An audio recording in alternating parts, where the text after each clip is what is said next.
Agent Romanoff. You miss me? Oh yeah, Charles, we got ourselves an X-Men fan. Captain. Your Highness. Captain, big fan, Spiderman.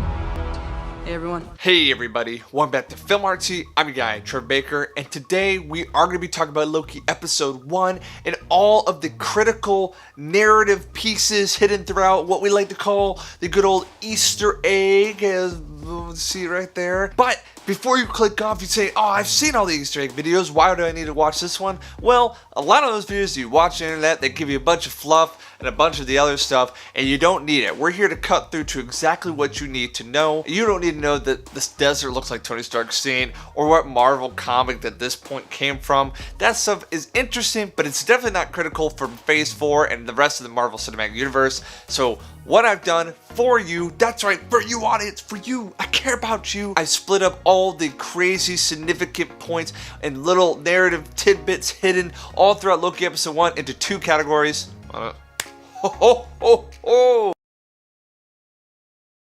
That's right, into two categories. One that's called clear and definitely coming to the MCU, and the other some launch shots but definitely worth talking about. So let's get started. The very first thing is the multiverse. We hear the words, they are uttered, they're in animated form like Jurassic Park style. In Loki Episode 1, we do hear the word multiverse, and you better get used to it because it is coming and it is going to be critical for story points all throughout Phase 4 and beyond. In the animated sequence with Miss Minutes giving us a little spiel about the history of the TVA and really the history of what has happened in the past, we have a sequence where we see multiple animated timelines clashing with each other, describing the multiverse, and that when there's these great wars back in the day, the Timekeepers stepped in and created the sacred timeline. Something worth noting is one of the flashbacks you see is actually what looks to be the Kree and the Nova Corps fighting on Titan. So does that mean we got like a confirmed baby Thanos? Did baby Thanos see the Kree and the Nova Corps fighting? Baby Thanos? Like Baby Yoda, baby Thanos? What's really critical here is we have this narrative of old war between dimensions, but then it gets created into a sacred timeline, and that this can be disrupted once again, and that's actually why the TVA has been instituted with the Timekeepers to keep this from happening. In the animated sequence, we actually get the title of the new Doctor Strange movie kind of strung together, multiverse together, and that's where we actually hear that it can cause madness in the multiverse, aka the multiverse of madness. The theory here, or really the narrative point that you need to get from this, is that this multiverse breaking up in the sacred timeline, this can only really happen with like a Nexus being or a powerful being that can alter reality and dimensions, aka WandaVision. We have already seen her alter reality on Earth, and who's to say, as she learns more from her magical evil crazy book, that she's even learning how to alter other timelines. Why would she want to do that? Is because she did, if spoiler for WandaVision, she's lost so much in her life, including her kids in the Hex reality and the actual Vision that was killed by Thanos. I know we do have spectral white Vision out there, but I do believe she's going to start tapping her chaos magic to try to alter her reality, which is going to create this multiverse clashing that we get hinted at here in the Miss Minutes Jurassic Park animation. The next thing that's critical that you have to know about is the word Nexus comes up once again. If you're trying to remember where you've seen Nexus before, you actually saw it in WandaVision in one of the commercials as the antidepressant medicine. If you're not too familiar with the Nexus, but you need to know what it means, it's the cross-dimensional gateway where all possible realities intersect. A Nexus event, which is stated in Loki, is a situation that creates a variation or a time variant or a variant itself, which is what Loki is and other people have been. You see them at the TVA at the beginning. What's even more critical about this Nexus is these people called Nexus beings.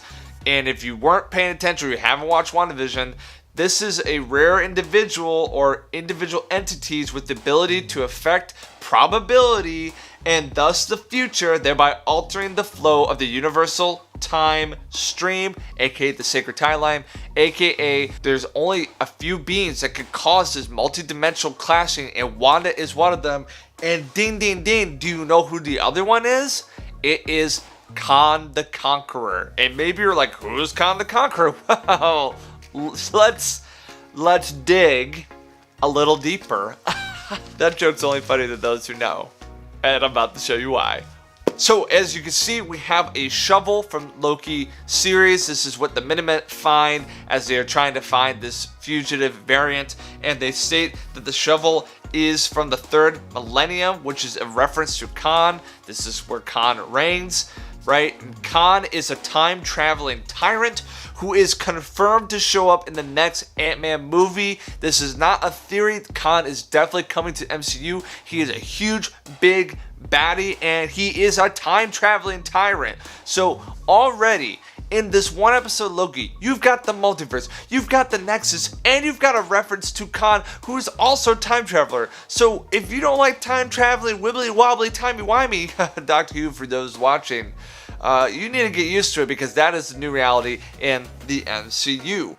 Before we continue our video, I just want to let you guys know that we have a really cool Instagram that updates on a regular basis. So if you like all things Marvel, this is the Instagram for you. So go follow that 𝘨𝘪𝘭𝘮 Instagram right now. You won't regret it, I promise you. Seriously, open Instagram right now and click that follow button. Now back to the video. Furthermore, something that I have not seen, I'm telling you, listen, I have not seen talked about yet is Kang's relationship to the time judge that we see at the beginning of the Loki series. She is casted. I checked IMDb, you can check for yourself, that the time judge that you see at the beginning is 𝘍𝘠𝘪𝘭𝘮𝘂, who is the love of Kang in the comics.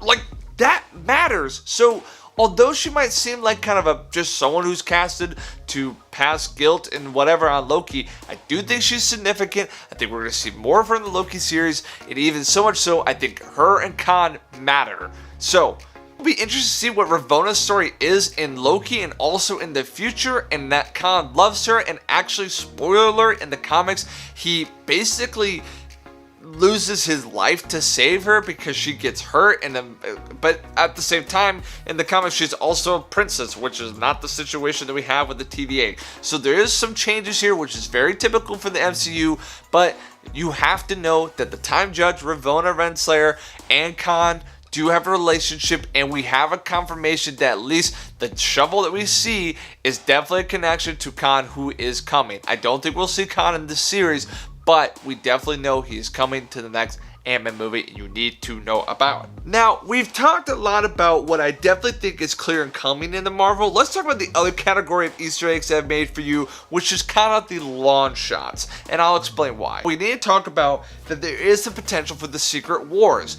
With the multiverse being in danger of clashing once again, the sacred timeline being corrupted, and Nexus beings altering the future and reality as we know it, this tends to lead to a pretty messy bang. The Secret Wars, its premise is that the destruction of the Marvel Universe has taken place and other universe has taken place, resulting in them going to this one battle planet, I think it's called like Battleground planet, where they all are there trying to figure out what's going on and how to restore the universes. My favorite character that I hope to see is that God Doom gets brought in. That's right, I've been wanting Doctor Doom to enter the MCU. I do think he's on the horizon. I think you need to be watching out for him in the new Wakanda Forever, although I know some people think Namor's showing up.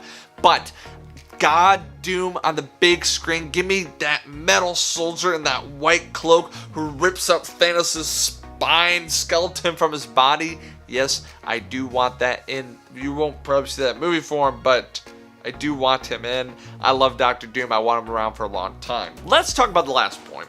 We got on a stained glass window what looks to be a devil, which we're all like, Mephisto, this Mephisto, this Mephisto, this Mephisto. And that's what we did all one of is we're like, Mephisto, Mephisto, Mephisto, Mephisto, Mephisto, Mephisto, Mephisto. Did you say Mephisto? And every single time it didn't seem to pan out that way. So now we have this thing called Sword with the Devil. That's who we think the time fugitive is, right? Maybe Mephisto.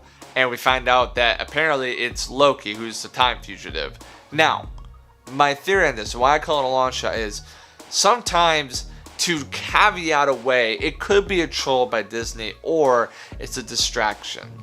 Because, oh, we're like, Loki's got horns, so they just thought he was the devil. Or they think it's Loki and indeed is Mephisto.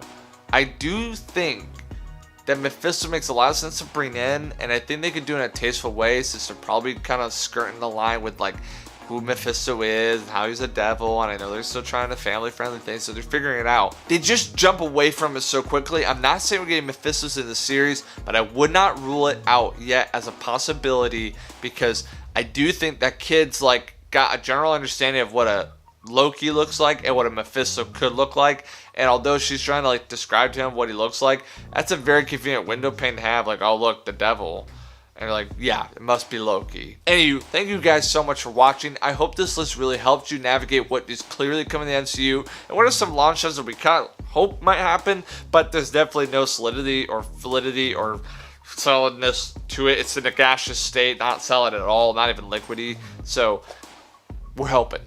That all being said, thank you so much for watching, and if you guys have some Easter eggs that I missed or things you definitely think are coming, drop that in the comments below. And if you like this video, please like and subscribe. It really helps us out. We try to give you guys content on the regs, so if you like and subscribe, it makes us like, oh, maybe we should keep making those videos for you guys. Anywho, thank you so much for being here, and as always guys, thanks for watching.